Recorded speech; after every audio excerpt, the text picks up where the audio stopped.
Hello everyone, welcome to the Ginger Snaps here, where I'll be discussing horror movies with you guys in a very blunt way. I'm your host, Steven Harrold, and in today's video I'm going to be discussing and reviewing for you guys Jack Frost. No, not the 1998 film. There we go. The 1997 film of the same name. On his way to his execution, Jack Frost is genetically enhanced with the snow after a devastating crash from his execution vehicle with another vehicle with genetic liquid and stuff, and he becomes a snowman and wreaks havoc on the town that happens to have the person who sent him to be executed living there. The 90s, when it came to low-budget horror movies, the quality wasn't really quite there, and we ended up getting films like this, Jack Frost. And then, in 1998, we had the Michael Keaton film. I think that was a little bit better. So it had been quite some time since I've actually seen Jack Frost, since I was like a little kid, and then decided, since Christmas is coming up, I might as well watch this movie and see how it holds up today. It doesn't really hold up today. It really doesn't.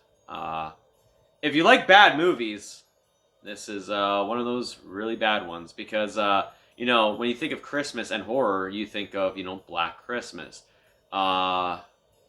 You don't think of this one, unless you do. Which I ain't gonna judge you for, but yeah. So anyways, on to the review. First things first, the story, of course, like I had said, Jack Frost is on his way to get executed when his vehicle collides with another vehicle that just happens to have this genetic liquid that's inside of it, and after he escapes, he is sprayed with it, melts his body down into the snow, and he pretty much has the power to morph himself into, you guessed it, a snowman. And, he wreaks havoc on the town of, can't believe I'm saying this, Snowmonton, which rhymes with Edmonton in a way. So that's kind of fucking weird. I live in Edmonton. The cop who happened to bust him and has sent him to his execution, he wants to seek revenge on him. The story itself, it's plain Jane, it's one of those revenge stories, sure, and it's a horror movie, especially dealing with, the Christmas season. It's just, there's a problem with that. This was at the time in the 90s when movies weren't Scream. So a lot of horror movies that came out that didn't do anything with like Scream did ended up suffering, and this was one of those movies that went straight to video, and rightfully fucking so. And I understand it; it's probably gotten a cult classic ever since then. But yeah, when it comes to this story, it has not really aged well. Of course, we gotta talk about the killer in the movie, Jack Frost, being a snowman. So, how do we go from Leatherface, Michael Myers, Jason Voorhees, Freddy Krueger, Candyman, Ghostface, and, Chucky, to this, a killer snowman named Jack Frost? He's the one thing in this movie that hooks you in a way. Again, another killer who just happens to make puns.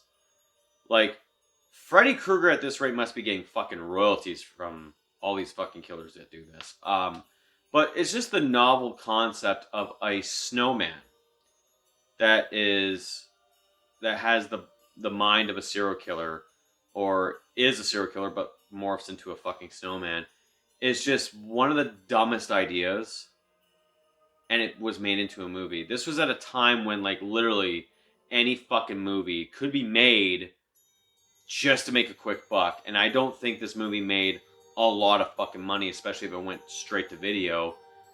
So I don't know. When it comes to the killer in this movie, you cannot take this film seriously, especially when he's trying his hardest to be like Freddy Krueger, and it's just fucking not.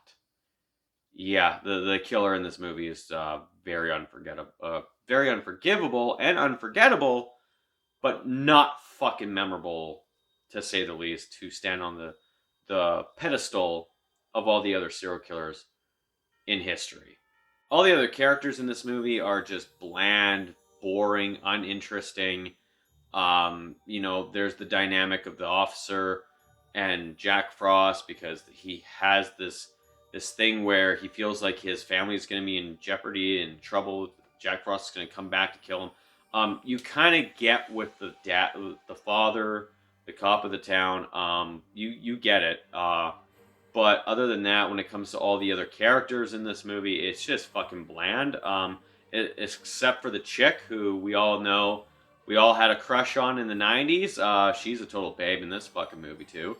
Yeah, you kind of see her naked, and I'm pretty sure a lot of kids from the 90s who had a crush on her got to discover her in that shower scene, which is kind of weird because yeah, it does look like I'm not even going to show you the clip, obviously. Just probably the still here. It's yeah, he's banging her head on the wall of the shower, but it almost looks like he just raped her to death. I don't know. I don't know. But yeah, other than that, all the characters are very fucking bland in this movie. With a cliche movie like this, you obviously expect the cliche kills in this film, and this film does have cliche kills.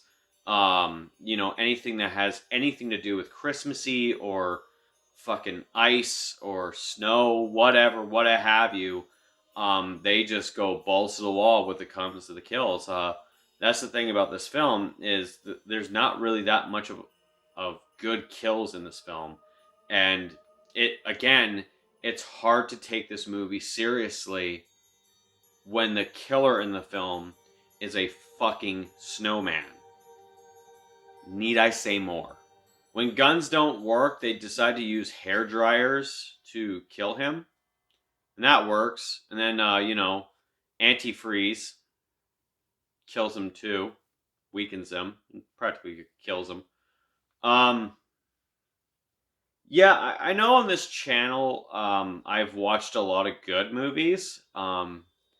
But then there comes a point in my life where I have to review some bad ones. And, yeah, this just happens to be one of them. Especially with the ending and the hint of a sequel, which, yeah, I'll have to get to that sequel at some point in my life. But, nonetheless, yeah, this movie was not fun to watch. Again, you gotta take this movie with a grain of salt. There's a lot of people who are out there who love dumb movies. Movies that are just bad. I mean, like, there's a shit ton of you guys who may have loved this film, and there's maybe some sort of nostalgia there for you. Maybe it's a ritual you guys watching around the Christmas season. But you also have to take into consideration, this movie was not that good. I mean, there's a lot of things wrong with this film. The fact that this film, I want to say, has the wherewithal to know what it is and what it's all about, but at the same time, it's trying to take itself a little fucking seriously. And just the whole quips of Robert Englund, Freddy Krueger-esque puns that are coming out left, right, and center. Like, like when I think of a villain has some sort of association with cold and puns, I think of Mr. Freeze from Batman and Robin. I don't think of Jack Frost from the movie Jack Frost from 1997. Yeah, it's just, this movie is like one of those things that's not very enjoyable for me. It's definitely one of those movies that, after a long period of time of not watching, I decide I'm going to watch it again. It's one of those things where it's like, yeah, it's a good thing I didn't watch this for some time. and had a different mindset, you know, as an adult reviewing it for you guys. And yeah, this wasn't fun. This is not really a good movie. So, for my rating, I'm going to give Jack Frost from 1997 a 2.5 out of 10. So guys, tell me, what do you guys think of Jack Frost? The 1997 fucking film. I can't believe 2 films were literally named Jack fucking Frost. Do you enjoy it? Is it a guilty pleasure? Or do you think it's absolute dog shit as well? Let me know in the comments down below. If you like this video, make sure you also hit that thumbs up and also subscribe for more content. And don't forget to hit that bell notification so you can get notified on all the other videos coming out on this channel. Anyways guys, that's it for me. This has been the Ginger Snaps here. I am Steven Harrold, and I will talk to you guys later.